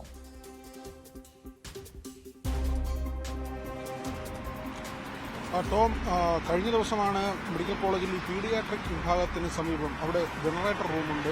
അതിനടുത്തുള്ള ഒരു മരച്ചുവട്ടിൽ കിടന്നുറങ്ങുകയായിരുന്നു ഈ അനന്തു എന്ന ചെറുപ്പക്കാരൻ. മറ്റ് 3 പേർ അവിടേക്ക് എത്തി അനന്തുവിനെ മർദ്ദിക്കുകയായിരുന്നു. ഇവർക്കെല്ലാം തന്നെ ക്രിമിനൽ പശ്ചാത്തലമുണ്ടെന്ന വിവരമാണ് വരുന്നത്. ഈ മർദ്ദിച്ചതിൽ ഒരാൾക്ക് 17 വയസ്സാണ്. ജുവനൈൽ നിയമപ്രകാരം നേരത്തെ അങ്ങനെയുള്ള ദുർഗുണ പരിഹാര പാഠശാലയിൽ കിടന്നിട്ടുള്ള ആളാണ്. അവിടെ നിന്ന് പുറത്തിറങ്ങി വീണ്ടും ഈ ക്രിമിനൽ കേസുകൾ അങ്ങനെയുള്ള ആക്ടിവിറ്റിയിൽ ഇടപെടുന്നു എന്ന വിവരമാണ് പോലീസിന് ലഭിച്ചിട്ടുള്ളത്. അനന്തുവിന്റെ കൈവശം 500 രൂപ ഉണ്ടായിരുന്നു. ഈ 500 രൂപ ഇവർ പിടിച്ചു വാങ്ങാൻ ശ്രമിച്ചു. ഇതിനെ അനന്തു എതിർത്തു. തുടർന്നായിരുന്നു ഈ മർദ്ദനം. ചുറ്റിക കൊണ്ടും അതോടൊപ്പം തന്നെ കയ്യിൽ കരുതിയിരുന്ന വടി കൊണ്ടുമാണ് തുടർച്ചയായി മർദ്ദിച്ചത്. അനന്തുവിനെ ഇപ്പോൾ കഴിഞ്ഞ ദിവസം തന്നെ തീവ്രപരിചരണ വിഭാഗത്തിലേക്ക് മാറ്റിയിരുന്നു. അത്യാഹിത വിഭാഗത്തിലേക്ക് കൊണ്ടുവന്നു. കാലിൽ പൊട്ടലുണ്ട്, അതോടൊപ്പം തന്നെ തലയിൽ പരിക്കുണ്ട്. 2 കാലുകളിലും പരിക്കുണ്ട്. ഒരു കാലിലാണ് പൊട്ടലുള്ളത്, തലയിൽ പരിക്കുണ്ട്, ശരീരഭാഗങ്ങളിലെല്ലാം ചതവുണ്ട്. യുവാവ് ഇപ്പോഴും ആശുപത്രിയിൽ തുടരുകയാണ്. ഇവരെല്ലാം തന്നെ ഈ ക്രിമിനൽ പശ്ചാത്തലം ഉള്ള ആളുകൾ തന്നെയാണ്. മർദ്ദനമേറ്റയാളും മർദ്ദിച്ചവരുമെല്ലാം പരിചയമുള്ള ആളുകളാണ്. ഇവർ ഒരുമിച്ച് നടക്കുന്നവരാണ്. 500 രൂപ തന്റെ കയ്യിൽ നിന്ന് പിടിച്ചു വാങ്ങാൻ ശ്രമിച്ചു എന്നൊരു മൊഴിയാണ് പോലീസിന് അനന്ത് നൽകിയിട്ടുള്ളത്. അതേസമയം മറ്റ് ഈ മർദ്ദിക്കുന്ന ആളുകളുടെ കൈവശമുണ്ടായിരുന്ന പണം അനന്തു തട്ടിയെടുത്തു എന്നൊരു സംശയം കൂടിയുണ്ട്. പോലീസ് ഇക്കാര്യം വിശദമായി പരിശോധിക്കുന്നുണ്ട്. അനന്തുവിന് പരാതിയില്ല എന്ന് പറഞ്ഞു. ഈ മർദ്ദനത്തിൽ തനിക്ക് പരാതിയില്ലെന്നാണ് യുവാവ് പോലീസിനോട് പറഞ്ഞത്. എന്നാൽ പോലീസ് സ്വമേധയാ കേസെടുത്തു. ആ എഫ്ഐആറിന്റെ അടിസ്ഥാനത്തിൽ സുവമോട്ടോയെ എടുത്ത കേസിന്റെ അടിസ്ഥാനത്തിലാണ് അന്വേഷണം പുരോഗമിക്കുന്നത്. 3 പേർക്ക് വേണ്ടിയുള്ള തിരച്ചിൽ നടത്തുന്നു. ആ സമയത്ത് അവിടെ ഉണ്ടായിരുന്ന ഒരാളാണ് മൊബൈലിൽ ഈ ദൃശ്യങ്ങൾ പകർത്തിയത്. നിലവിളി കേട്ട് ആ ഭാഗത്തേക്ക് ശ്രദ്ധിക്കുകയും തുടർന്ന് ഈ ദൃശ്യങ്ങൾ പകർത്തുകയുമായിരുന്നു. ഇവരുടെ കൈവശം ചുറ്റിക ഉണ്ടായിരുന്നു, പിന്നെ ഒരു വടി ഉണ്ടായിരുന്നു എന്നാണ് പറയുന്നത്. ഇത് രണ്ടും കൊണ്ടാണ് മർദ്ദിക്കുന്നത്. ഈ ഏറെ നേരം മർദ്ദിച്ച ശേഷം അവിടെ തന്നെ യുവാവിനെ ഉപേക്ഷിച്ചു പോയി. പിന്നീട് അവിടെ ഉണ്ടായിരുന്നവരാണ് കാഷ്വാലിറ്റിയിലേക്ക് കൊണ്ടുപോകുന്നത്, അത്യാഹിത വിഭാഗത്തിലേക്ക് എത്തിക്കുന്നത്. കാലിൽ വിനോദ് സൂചിപ്പിച്ചതുപോലെ തിരുവനന്തപുരം മെഡിക്കൽ കോളേജ് ആശുപത്രിയിൽ വെച്ച് അവിടെ പീഡിയാട്രിക് വിഭാഗത്തിന്റെ സമീപത്ത് വെച്ചാണ് യുവാവിനെ ക്രൂരമായി സംഘം ചേർന്ന് മർദ്ദിക്കുന്നത്. അവരുടെ കയ്യിൽ ചുറ്റികയുണ്ട്. ചുറ്റിക വെച്ച് മർദ്ദിക്കുന്ന ദൃശ്യങ്ങൾ വ്യക്തമാണ്. പിന്നീട് ഒരു വടിയെടുത്തുകൊണ്ട് പോയി വീണ്ടും മർദ്ദിക്കുന്നുണ്ട്. അവിടെ ആശുപത്രിയിലെത്തിയ മറ്റൊരു വ്യക്തിയാണ് ഈ ദൃശ്യം മൊബൈലിൽ പകർത്തിയത്. ഒരു പ്രായപൂർത്തിയാകാത്ത വ്യക്തി ഉൾപ്പെടെ നേരത്തെ ജുവനൽ ജസ്റ്റിസ് ഹോമിൽ കടന്നിട്ടുള്ള ഒരു ക്രിമിനൽ പശ്ചാത്തലമുള്ള ഒരു 17-കാരൻ ഉൾപ്പെടെയാണ് ആക്രമണത്തിന് പിന്നിലെന്നാണ് വിവരം. പക്ഷേ മറുവശത്ത് ഈ അനന്തു ഇതുവരെയും പോലീസിന് പരാതി നൽകിയിട്ടില്ല. എങ്കിലും മെഡിക്കൽ കോളേജ് പോലീസ് കേസെടുത്ത് അന്വേഷണം ആരംഭിച്ചിട്ടുണ്ട്. വി വിനോദിലേക്ക് വീണ്ടും. വിനോദ്, ഇത് എന്തുകൊണ്ടായിരിക്കാം ഈ അനന്തു പരാതി നൽകാത്തത്? അനന്തു ഇവരെ ആക്രമിക്കുകയായിരുന്നോ, അതിനുശേഷം മർദ്ദനമേൽക്കുകയായിരുന്നു? ഈ അനന്തുവിന്റെ ഒരു പശ്ചാത്തലം കൂടി അറിയേണ്ടതല്ലേ?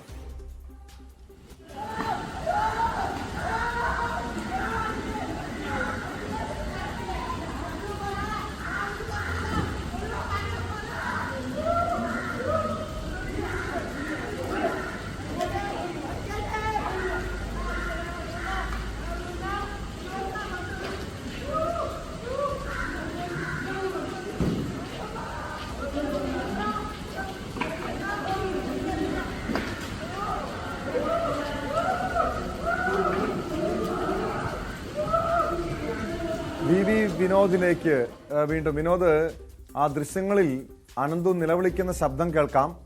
അനന്തു ഇവരെ ആക്രമിച്ചതിന് ശേഷം ഇവർ തിരിച്ചാക്രമിക്കുകയായിരുന്നോ? ഇപ്പോഴും പോലീസിന് ഇതുമായി ബന്ധപ്പെട്ട് ഒരു വ്യക്തത വന്നിട്ടുണ്ടോ? മാത്രമല്ല, ഈ അക്രമികളെ പിടികൂടാൻ പോലീസിന് കഴിഞ്ഞിട്ടുണ്ടോ വിനോദ്? ടോം, ഇവർ തമ്മിലുള്ള ബന്ധം, അതായത് കഴിഞ്ഞ ദിവസം ഈ മർദ്ദനമേറ്റ ശേഷമാണ് തന്റെ കൈവശം ഉണ്ടായിരുന്ന 500 രൂപ അവർ പിടിച്ചു വാങ്ങാൻ ശ്രമിച്ചു എന്ന കാര്യം യുവാവ് പറഞ്ഞത്. പിന്നീട് ഈ ബോധം നഷ്ടപ്പെടുന്ന നിലയുണ്ടായി. അതുകൊണ്ട് തന്നെ കൂടുതൽ ആരോഗ്യസ്ഥിതി മെച്ചപ്പെട്ട ശേഷം കൃത്യമായ മൊഴി രേഖപ്പെടുത്താനാണ് പോലീസ് തീരുമാനിച്ചിട്ടുള്ളത്. ഇപ്പോഴും ഈ ഗുരുതരാവസ്ഥ എന്ന് തന്നെ പറയാവുന്ന ഒരു നിലയിലാണ്. ഇരു കാലുകൾക്കും പരിക്കേറ്റിട്ടുണ്ട്, തലയ്ക്ക് പരിക്കേറ്റിട്ടുണ്ട്, കാലിൽ പൊട്ടലുണ്ട്, ശരീരഭാഗങ്ങളിലെല്ലാം മർദ്ദനമേറ്റിട്ടുണ്ട്. അതുകൊണ്ട് തന്നെ കൂടുതൽ ആരോഗ്യസ്ഥിതി മെച്ചപ്പെടുന്നതനുസരിച്ച് ഇയാളിൽ നിന്ന് മൊഴി രേഖപ്പെടുത്തി പ്രതികളെ കുറിച്ചുള്ള കൂടുതൽ വിശദാംശങ്ങൾ തേടുകയെന്ന ഒരു നീക്കമാണ് പോലീസ് നടത്തുന്നത്. പക്ഷേ പോലീസ് പ്രാഥമികമായി തന്നെ ഇവർക്ക് വേണ്ടിയുള്ള തിരച്ചിൽ നടത്തുന്നുണ്ട്. മറ്റ് പരാതികളൊന്നുമില്ല. അനന്തു ഇന്നലെ പറഞ്ഞത് തന്നെ മർദ്ദിച്ചതിൽ പരാതിയില്ല എന്നൊരു കാര്യമാണ് പറഞ്ഞത്. എങ്കിൽ തന്നെയും പോലീസ് സുവമോട്ടോയായി കേസെടുത്തിട്ടുണ്ട്. അതിന്റെ അടിസ്ഥാനത്തിൽ ഇവരെ തിരയുകയാണ്. മാത്രവുമല്ല, മെഡിക്കൽ കോളേജ് പരിസരത്ത് തന്നെ കറങ്ങി നടക്കുന്നവരാണ് ഇവർ എന്ന ഒരു വിവരമാണ് പോലീസിന് ലഭിച്ചിട്ടുള്ളത്. ഇവരെല്ലാം തന്നെ ഒരു സംഘത്തിലുള്ളവരാണ്, സൗഹൃദ വലയത്തിലുള്ളവരാണ്. സാമ്പത്തിക പ്രശ്നമാണ് ഇങ്ങനെ ഒരു മർദ്ദനത്തിൽ കലാശിച്ചതെന്ന സൂചനയാണ്.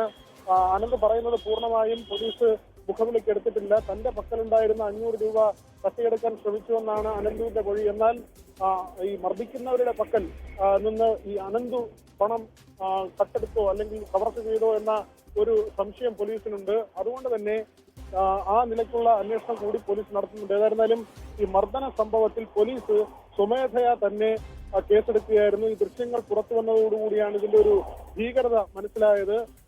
ഇന്നലെ ആയിരുന്നു ഈ സംഭവം നടന്നത്. പീഡിയാട്രിക് വിഭാഗത്തിന് സമീപം ജനറേറ്റർ റൂമുണ്ട്. ആ ജനറേറ്റർ റൂമിന് സമീപം മരത്തിന് ചുവട്ടിൽ വിശ്രമിക്കുകയായിരുന്നു അനന്ത്. ഈ സമയത്താണ് 3 പേർ അവിടേക്ക് എത്തുന്നതും തുടർന്ന് വാക്കുതർക്കമുണ്ടായി ഈ മർദ്ദനത്തിലേക്ക് പോകുന്നതും. അവിടെ തന്നെ ഉണ്ടായിരുന്ന ആശുപത്രിയിലേക്ക് എത്തിയ ഒരാളാണ് ഈ ദൃശ്യങ്ങൾ പകർത്തിയത്. ഈ ദൃശ്യങ്ങൾ പുറത്തു വന്നതോടുകൂടി ഈ അതിക്രൂരമായ മർദ്ദനത്തിന്റെ വിവരം മനസ്സിലാവുകയായിരുന്നു. പോലീസ് ഈ ദൃശ്യങ്ങളുടെ അടിസ്ഥാനത്തിലാണ് സ്വമേധയാ കേസെടുത്തത്. പ്രതികൾ പിടിയിലായിട്ടില്ല. നേരത്തെ തന്നെ ഈ ജുവനൈൽ ആക്ട് പ്രകാരം ശിക്ഷ അനുഭവിച്ച 17 വയസ്സുകാരൻ കൂടി ഈ മർദ്ദിച്ച സംഘത്തിലുണ്ട്. ഏറ്റവും കൂടുതൽ മർദ്ദിച്ചതിൽ ഇയാൾ കൂടി ഉൾപ്പെട്ടിട്ടുണ്ട് എന്ന വിവരം പോലീസ് നൽകുന്നുണ്ട്. ഏതായിരുന്നാലും പ്രതികൾക്ക് വേണ്ടിയുള്ള തിരച്ചിൽ ഇപ്പോൾ പോലീസ് നടത്തുകയാണ്.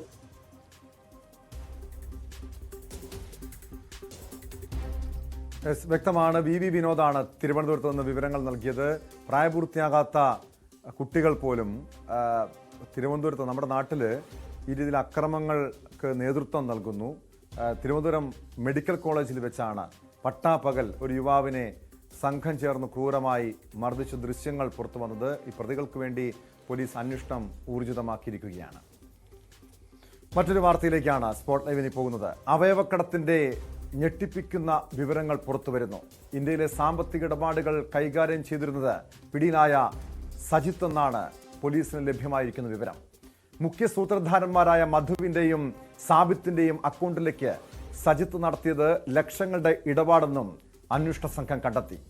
കേസിൽ കൂടുതൽ അറസ്റ്റ് ഉണ്ടാകുമെന്ന് ആലുവ റൂറൽ SP വൈഭവ് സക്സേന പറഞ്ഞു. ഹൈദരാബാദിലും ബംഗളൂരുവിലും പരിശോധനകൾ നടത്തുമെന്നും ആലുവ റൂറൽ SP വ്യക്തമാക്കി. അത് കുറേ ചോദ്യം ക്വസ്റ്റനിങ് ചെയ്തിട്ട് പിന്നെ അറസ്റ്റ് രേഖപ്പെടും. അത് ഇൻവെസ്റ്റിഗേഷനുമായി ബന്ധപ്പെട്ട കൂടുതൽ ഇപ്പോൾ പറയാൻ പറ്റിട്ടില്ല. പക്ഷേ വളരെ ശാസ്ത്രീയമായ രീതിയിൽ ഇൻവെസ്റ്റിഗേഷൻ നടത്തുന്നുണ്ട്. നമ്മുടെ കയ്യിൽ നല്ല കുറച്ച് ക്ലൂ ഉണ്ട്, കുറേ ഇൻഫർമേഷൻ ഉണ്ട്. അതിൻ്റെ അടിസ്ഥാനത്തിൽ മുന്നോട്ട് പോകുന്നു. അത് കൂടുതൽ ഡീറ്റെയിൽസ് ഇപ്പോൾ ഈ സമയത്ത് പറയാൻ പറ്റിട്ടില്ല. വളരെ പ്രിലിമിനറി സ്റ്റേജ് ആണോ ഇൻവെസ്റ്റിഗേഷൻ ഉണ്ട്. പക്ഷേ നല്ല ക്ലൂ നമുക്ക് കിട്ടിയിട്ടുണ്ട്. സോ വളരെ സജീവമായ രീതിയിൽ DYSPയിലേക്ക് എല്ലാ ഇൻവെസ്റ്റിഗേഷൻ നടത്തുന്നു. അത് ഇൻവെസ്റ്റിഗേഷൻ്റെ പാർട്ടാണ്. പക്ഷേ ഇൻവെസ്റ്റിഗേഷനിൽ ആവശ്യമുള്ള എല്ലാ കാര്യങ്ങളും വളരെ ശാസ്ത്രീയമായ രീതിയിൽ പോലീസ് ചെയ്യും. അത് സാധ്യത ഉണ്ടോ, പക്ഷേ ഇതുവരെ ഒന്നും ലഭിച്ചിട്ടില്ല. പരാതി ലഭിക്കുകയാണെങ്കിൽ അത് മെറിറ്റ് ബേസിസിലേ നമ്മൾ ആക്ഷൻ എടുക്കും. അത് കൂടുതൽ ഡീറ്റെയിൽസ് ഇപ്പോൾ ഡിസ്ക്ലോസ് ചെയ്യാൻ പറ്റിട്ടില്ല. പക്ഷേ ഇൻവെസ്റ്റിഗേഷൻ വളരെ നല്ല രീതിയിൽ അത് ഇപ്പോൾ ഈ സമയത്ത് സ്റ്റേറ്റ് പോലീസ് ഇൻവെസ്റ്റിഗേറ്റ് ചെയ്യുന്നുണ്ട്. വളരെ ശാസ്ത്രീയമായ രീതിയിൽ ഇൻവെസ്റ്റിഗേഷൻ മുന്നോട്ട് പോകുന്നുണ്ട്. സോ ജസ്റ്റ് വെയിറ്റ് ഫോർ കുറച്ച് സമയം വെയിറ്റ് ചെയ്താൽ മതി.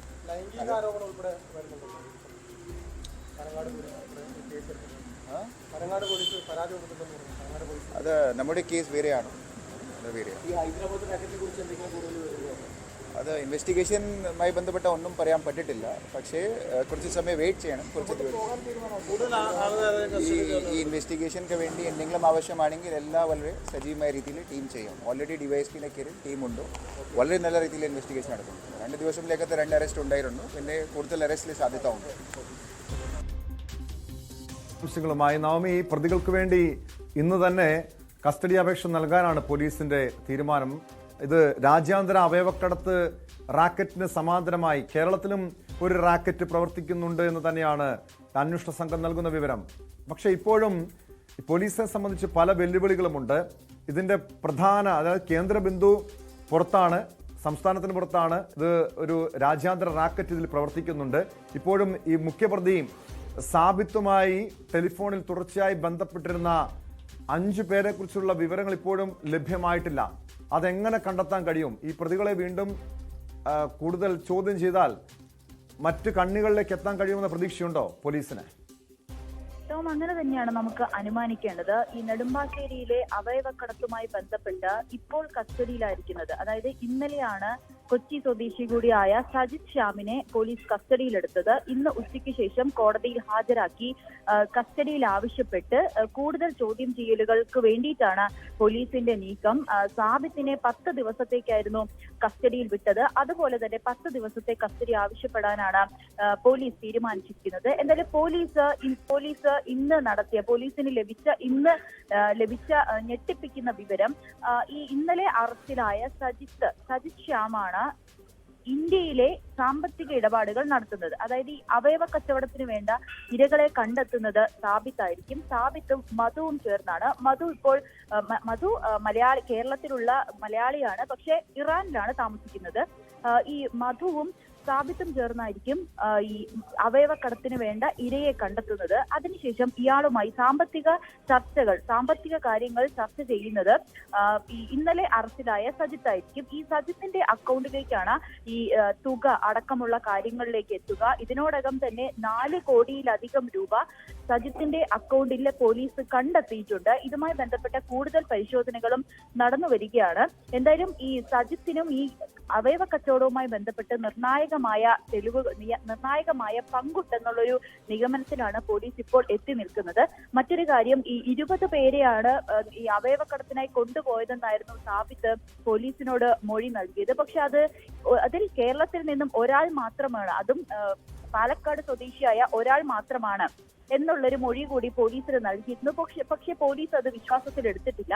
കേരളത്തിൽ നിന്നും കൂടുതൽ പേരെ അവയവക്കടത്തിനായി കൊണ്ടുപോയിട്ടുണ്ടെന്നുള്ളൊരു നിഗമനത്തിലും വിശ്വാസത്തിലും തന്നെയാണ് പോലീസ്. അതോടൊപ്പം ഈ അവയവക്കടത്തിന് കൊണ്ടുപോയവരാരും അവരുടെ സ്വദേശത്തേക്ക് തിരിച്ചെത്തിയിട്ടില്ല എന്ന് തന്നെയാണ് പോലീസ് വിശ്വസിക്കുന്നതും. കാരണം ഇതുവരെ നടത്തിയ പരിശോധനകളിൽ ഷമീർ അടക്കം കേരളത്തിലേക്ക് തിരിച്ചെത്തിയിട്ടില്ല എന്ന് പോലീസിന് മനസ്സിലാകുകയും ചെയ്തു. ഇവർ കാണിക്കുന്ന ആധാർ പോലും തെറ്റായ മേൽവിലാസമാണ്. ഇതൊക്കെ തന്നെയാണ് പോലീസിനെ ഈ ഒരു സംശയമുനയിൽ നിർത്തുന്നത്. എന്തായാലും മധു എന്നൊരു മലയാളി കൂടി ഇതിൽ ഉൾപ്പെട്ടിട്ടുണ്ട്. പക്ഷെ മധു ഇറാനിലായതുകൊണ്ട് പോലീസിന് അറസ്റ്റ് ചെയ്യാനോ കൂടുതൽ നടപടികളിലേക്കൊന്നും കടക്കാൻ തയ്യാറായിട്ടില്ല. തൃശൂർ, പാലക്കാട് കേന്ദ്രീകരിച്ചും കൂടുതൽ അന്വേഷണം പോലീസ് വ്യാപിപ്പിച്ചിട്ടുണ്ട്. ആവശ്യമെങ്കിൽ ഹൈദരാബാദിലടക്കം എത്തി അറസ്റ്റ് അടക്കമുള്ള കാര്യങ്ങളിലേക്ക് കടക്കുമെന്നും പോലീസ് വ്യക്തമാക്കുന്നുണ്ട്. ഇന്ന് എറണാകുളം റൂറൽ SP വൈഭവ് സക്സേന ഇത് തന്നെയാണ് പറഞ്ഞത്. ഈ അന്വേഷണം നടക്കുന്ന സാഹചര്യത്തിൽ കൂടുതൽ കാര്യങ്ങൾ വെളിപ്പെടുത്താൻ കഴിയില്ല. പക്ഷേ കൃത്യമായിട്ടുള്ള രീതിയിൽ ഒരു അന്വേഷണത്തിലേക്കാണ് പോലീസ് കടന്നുകൊണ്ടിരിക്കുന്നത്.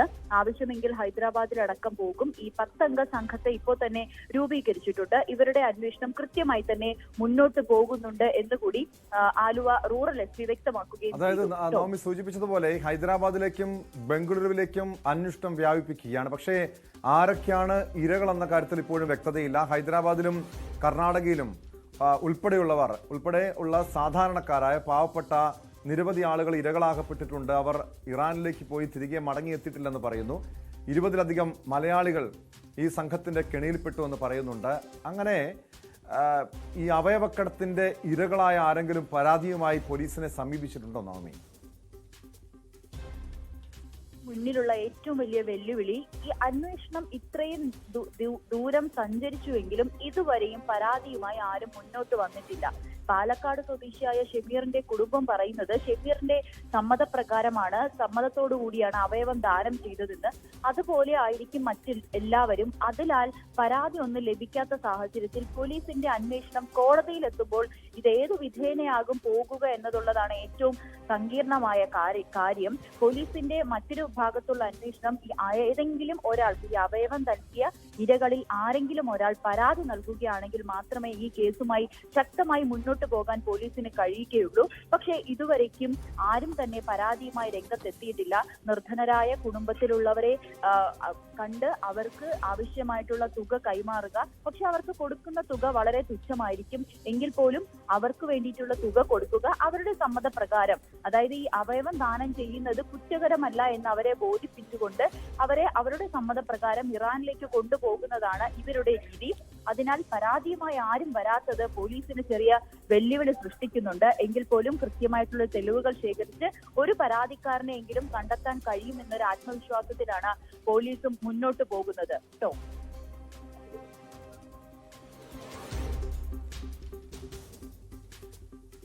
എസ് വ്യക്തമാണ്. നവമി ദിനേശാണ് വിവരങ്ങൾ നൽകിയത്. നെടുമ്പാശ്ശേരി കേന്ദ്രീകരിച്ചുള്ള അവയവക്കടത്ത് കേസിൽ പ്രതികളെ വീണ്ടും കസ്റ്റഡിയിൽ വാങ്ങാൻ ഒരുങ്ങുകയാണ് പോലീസ്. കൂടുതൽ ചോദ്യം ചെയ്താൽ ഈ റാക്കറ്റിനെ കുറിച്ചുള്ള കൂടുതൽ വിവരങ്ങൾ ലഭ്യമാകുമെന്ന് പ്രതീക്ഷയുണ്ട്. മാത്രമല്ല ഇതോടൊപ്പം ഈ അന്വേഷണ സംഘം ബംഗളൂരുവിലേക്കും ഹൈദരാബാദിലേക്കും അന്വേഷണം വ്യാപിപ്പിക്കുന്നു. ഇതോടൊപ്പം തന്നെ ഇറാനിലുള്ള കൊച്ചി സ്വദേശി മധുവിനെ നാട്ടിലെത്തിക്കാനുള്ള നീക്കവുമുണ്ട്. ഈ മധുവാണ് ഈ സംഘത്തിലെ പ്രധാനി, മുഖ്യ സൂത്രധാരൻ എന്ന വിവരമാണ് അന്വേഷണ സംഘം പങ്കുവയ്ക്കുന്നത്. പെരിയാറിലെ മത്സ്യക്കുരുതിയിൽ കർഷകന്റെ പരാതിയിൽ കേസെടുത്ത് പോലീസ്. സ്റ്റാൻലി ഡിസിൽവ നൽകിയ പരാതിയിലാണ് ഏലൂർ പോലീസിന്റെ നടപടി. ഏലൂർ നഗരസഭയും പരാതി നൽകിയിരുന്നു. സംഭവത്തിൽ ഏലൂർ മലിനീകരണ നിയന്ത്രണ ബോർഡിലെ ഉദ്യോഗസ്ഥനെ സ്ഥലം മാറ്റി. സജീഷ് ജോയിക്ക് പകരം റീജിയണൽ ഓഫീസിലെ സീനിയർ എൻവയോൺമെന്റൽ എഞ്ചിനീയർ MA ഷിജുവിനെ നിയമിച്ചു. അതിനിടെ കുഫോസ് നിയോഗിച്ച 7-അംഗ സംഘം റിപ്പോർട്ട് നൽകിയേക്കും. ഡാനി പോൾ ചേരുന്നു വിശദാംശങ്ങളുമായി. ഡാനി, ഇത് ആരുടെ അനാസ്ഥയാണ് ഇതിന് പിന്നിൽ? ഈ ഒരു കൂട്ട മത്സ്യക്കുരുതിക്ക് കാരണമെന്ന് നേരത്തെ തന്നെ ചില പരാതികളൊക്കെ ഉയർന്നു വന്നതാണ്. നമ്മളിത് തുടർച്ചയായി ഇത് സംബന്ധിച്ച് വാർത്ത നൽകിയതാണ്. എന്തായാലും പോലീസ് ഇപ്പോൾ കേസെടുത്തിട്ടുണ്ട്. എന്തായിരിക്കും പോലീസിന്റെ ഭാഗത്തു നിന്ന് തുടർ നടപടി ഉണ്ടാകാൻ പോകുക?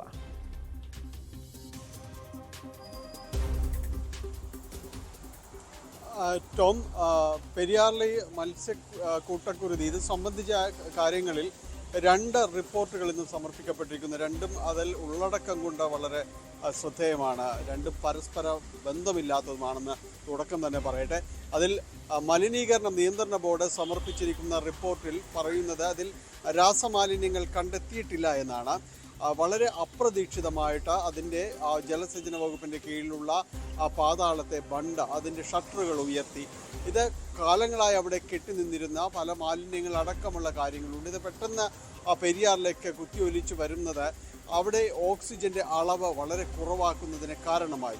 ഇതായിരുന്നു അവിടെ ഉണ്ടായിരുന്ന മത്സ്യക്കുരുതിക്ക് കാരണമെന്നാണ് മലിനീകരണ നിയന്ത്രണ ബോർഡിൻ്റെ ഒരു കണ്ടെത്തലായിട്ട് പറയുന്നത്. അതിൽ അവിടെ നിന്ന് വ്യവസായശാലകളെ കുറ്റപ്പെടുത്തിയോ അല്ലെങ്കിൽ രാസമാലിന്യങ്ങൾ ഒഴുക്കുന്നത് സംബന്ധിയായ യാതൊരുവിധ പരാമർശങ്ങളുമില്ല എന്നതാണ്. ഇതിൽ പെരിയാറിലേക്ക് ഒഴുക്കാനുള്ള രാസമാലിന്യങ്ങൾ നിയന്ത്രിതമായ രീതിയിലേക്ക് ഒഴുക്കുന്നതിന്, അത് ട്രീറ്റ് ചെയ്ത മാലിന്യങ്ങൾ ഒഴുക്കുന്നതിന് അനുമതി നൽകിയിട്ടുള്ള കമ്പനികളടക്കമുള്ള കാര്യങ്ങളുണ്ട്. അപ്പോൾ ഇവിടെ വിശദമായ രീതിയിലുള്ള പരിശോധനകൾ വേണമെന്ന് പറയുന്നുണ്ട്.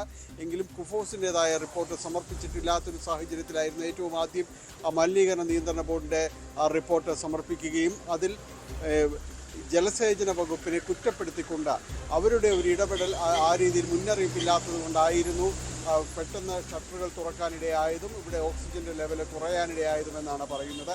അതേസമയം തന്നെ ഇപ്പോൾ കുഫോസിന്റെ റിപ്പോർട്ട് കൂടി പുറത്തു വരുന്നു.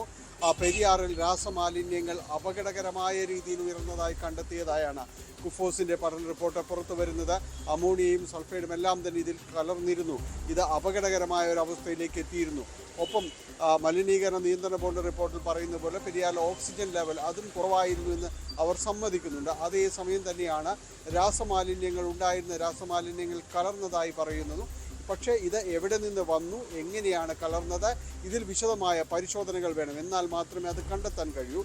പെരിയാറിൽ നിന്ന് ശേഖരിച്ച ഈ അളവ് ജലത്തിൻ്റെയും മത്സ്യങ്ങളുടെയും എല്ലാം തന്നെ പരിശോധനകൾ പൂർത്തിയാകുമ്പോൾ ഇതിൽ രാസമാലിന്യങ്ങൾ കലർന്നുവെന്ന് ഉറപ്പിച്ച് തന്നെ കുഫോസിൻ്റെ പഠന റിപ്പോർട്ട് വരുന്നു. എന്നാൽ മലിനീകരണ നിയന്ത്രണ ബോർഡിൻ്റേത് യാതൊരു രീതിയിലുള്ള രാസമാലിന്യങ്ങളും കലർന്നിട്ടില്ല എന്ന രീതിയിലുള്ളൊരു കണ്ടെത്തലാണ് മലിനീകരണ നിയന്ത്രണ ബോർഡിലുള്ളത്. ഏതായാലും വരും മണിക്കൂറുകളിലെല്ലാം തന്നെ ഇത് വിശദമായ രീതിയിലേക്ക് ചർച്ചകളിലേക്ക് വരുമെന്നത് ഉറപ്പ് തന്നെയാണ്. നിരവധി മത്സ്യ കർഷകരുടെ കണ്ണീര് നമ്മൾ കണ്ടതാണ്. ഇത് സംബന്ധിച്ച് ഫിഷറീസ് വകുപ്പിന്റെ ഭാഗത്ത് എന്തെങ്കിലും നടപടി ഉണ്ടാകുമോ? ഇവർക്ക് നഷ്ടപരിഹാരം നൽകുന്നതുമായി ബന്ധപ്പെട്ട നടപടി ഉണ്ടാകുമോ? മനസ്സിലാക്കുന്നതനുസരിച്ച് 5 കോടിക്ക് മുകളിൽ നാശനഷ്ടം ഉണ്ടായി എന്നാണ് ഫിഷറീസ് വകുപ്പിന്റെ തന്നെ പ്രാഥമിക വിലയിരുത്തലുള്ളത്.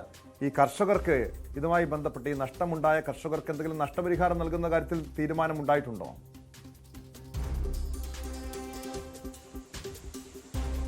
അത്തരം നടപടികളിലേക്ക് കടക്കുന്നുണ്ട്. കാരണം അതിൽ പ്രാഥമികമായ പല കാര്യങ്ങളും നടപടികളും പൂർത്തിയാക്കാനുണ്ട്. 5 മുതൽ 9 കോടി രൂപയുടെ വരെ നഷ്ടം ഇവിടെ ഉണ്ടായിട്ടുണ്ട്. 150-ലധികം മത്സ്യ കർഷകർ ഇവിടെയുണ്ട്. അപ്പോൾ അവർക്ക് വലിയ രീതിയിലുള്ള നഷ്ടം സംഭവിച്ചിരിക്കുന്നു. അപ്പോൾ അവരുടെ മത്സ്യങ്ങൾ ഏത് പ്രായത്തിൽ എത്തതാണ്, വിൽക്കാൻ പ്രായമായാണോ, മാർക്കറ്റിലേക്ക് എത്തുമ്പോൾ ഇതിന് വലിയ രീതിയിലുള്ള വില ലഭിക്കുന്ന മത്സ്യക്കൂടുകളുണ്ടായിരുന്നു. അങ്ങനെ എത്രമാത്രം കൂടുകൾ നഷ്ടപ്പെട്ടിട്ടുണ്ട് എന്നതടക്കമുള്ള കാര്യങ്ങൾ വിശദമായ ഒരു പരിശോധന വേണം. മാത്രവുമല്ല, ഈ മത്സ്യ കർഷകർക്ക് ഇതുവരെയും ഈ രീതിയിൽ ഒരു ദുരന്തം കണക്കാക്കി ഇതിനു മുൻപ് എപ്പോഴെങ്കിലും നഷ്ടപരിഹാരം നൽകിയതായിട്ട് അങ്ങനെ സമീപകാലത്ത് ചിത്രങ്ങളിലില്ല. അപ്പോൾ അതിന് കൃത്യമായൊരു പ്രോട്ടോകോൾ അടക്കമുള്ള കാര്യങ്ങൾ ഉണ്ടാക്കേണ്ടതുണ്ട്.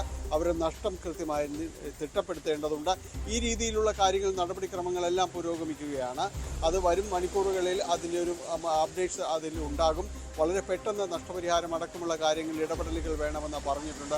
ഒപ്പം തന്നെയും ഇവിടെ നടപടികളുണ്ടായിരുന്ന അവിടെ ചുമതലയിലുണ്ടായിരുന്ന ഉദ്യോഗസ്ഥനെ മാറ്റിയിട്ടുണ്ട്. കാരണം മുതിർന്ന ഒരു ഉദ്യോഗസ്ഥന് അവിടെ ചുമതല വേണമെന്ന് പറഞ്ഞതിൻ്റെ അടിസ്ഥാനത്തിലാണ് അവിടെ നിന്ന് മാറ്റിയതെന്നാണ് സാങ്കേതികമായി നൽകുന്ന ഒരു വിശദീകരണം. പക്ഷേ നടപടികൾ വേണമെന്ന എല്ലാ ഭാഗത്തു നിന്നും ഉറവിളികൾ ഉയർന്ന ആവശ്യത്തിൽ തന്നെയാണ് ഇപ്പോൾ ഏലൂരിലെ ആ ചുമതലയുള്ള ഉദ്യോഗസ്ഥനെതിരെ നടപടി ഉണ്ടായിരിക്കുന്നതെന്നാണ് മനസ്സിലാക്കാൻ സാധിക്കുന്നത്. ടോം.